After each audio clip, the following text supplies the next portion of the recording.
हम दोनों भावनात्मक कहानी। शादी के 3 साल हुए थे और एक दिन पत्नी के मन में ख्याल आया, क्या होगा अगर मैं अपने पति को छोड़कर चली जाऊं? पति का रिएक्शन क्या होगा? फिर वह क्या करेगा? इसी विचार के चलते पति की परीक्षा लेने के लिए उसने एक चिट्ठी लिखी। उसमें लिखा, आपके साथ रहकर बोर हो गई हूँ। मुझे अब इस गृहस्थी से कोई लगाव नहीं है। मैं तुम्हारे साथ एक पल भी नहीं रह सकती, इसीलिए मैं तुम्हें और इस घर को छोड़कर जा रही हूँ। उसने वो चिट्ठी टेबल पर रखी और खुद बेड के नीचे जाकर छिप गई। थोड़ी देर बाद पति ऑफिस से घर लौटा आया। उसने घर में अपनी पत्नी कहीं नहीं दिखी। फिर उसकी नज़र टेबल पर रखी चिट्ठी पर पड़ी।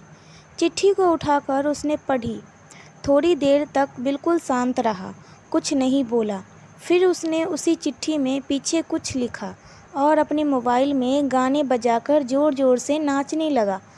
फिर उसने अपने कपड़े बदले और अपनी एक फ्रेंड को फ़ोन लगाया और कहने लगा, मैं आज आज़ाद हो गया हूँ।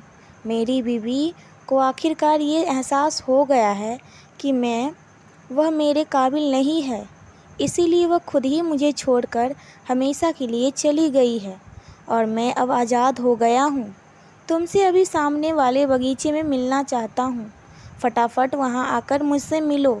ऐसा कहकर पति वहाँ से निकल गया।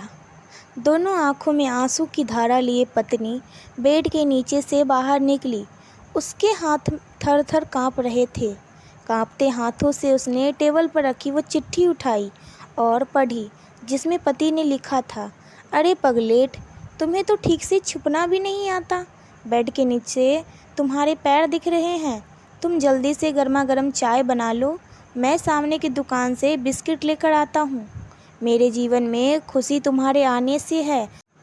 आधी खुशी तुम्हें सताने में है और आधी तुमसे मनाने में। आखिर लास्ट में तो हम दोनों ही साथ रहेंगे ना। कभी हम झगड़ें, एक दूसरे की टांग खींचे, एक दूसरे को बुरा भला कहें, फिर भी एक दूसरे पर दादागिरी करने के लिए लास्ट में हम दोनों ही रहेंगे ना। जो बोलना है बोलो, जो करना है करो। जब चश्मे गुम जाएंगे तब एक दूसरे के चश्मे ढूंढने के लिए लास्ट में हम दोनों ही रहेंगे ना। कभी मैं रूठूं तो तुम मुझे मनाना, कभी तुम रूठो तो मैं तुझे मनाऊंगा। एक दूसरे को लाड़ लड़ाने के लिए आखिर में हम दोनों ही होंगे ना। जब नज़र कम आएगा, सुनाई भी कम देगा, तब एक दूसरे को ढूंढने के लिए हम दोनों ही होंगे ना। जब घुटनों में दर्द बढ़ जाएगा, कहीं आना जाना भी बंद हो जाएगा, तब एक दूसरे के नाखून काटने के लिए हम दोनों ही होंगे ना। मेरी रिपोर्ट तो बिल्कुल क्लियर है।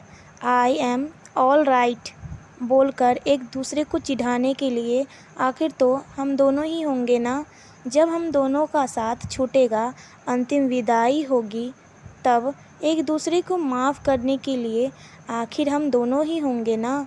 आखिर में सिर्फ हम और सिर्फ हम दोनों ही होंगे ना। दोस्तों, कहानी ख़त्म होते होते बीवी का रो रो कर बुरा हाल हो गया। उसने पता चल गया कि उसका पति उससे कितना ज़्यादा प्यार करता है। आप भी सच सच बताना, क्या इस कहानी को पढ़ते पढ़ते आपकी आंखों में भी पानी आया या नहीं? अगर ये कहानी आपको थोड़ी सी भी पसंद आई हो तो हमारे चैनल को सब्सक्राइब ज़रूर कर लेना।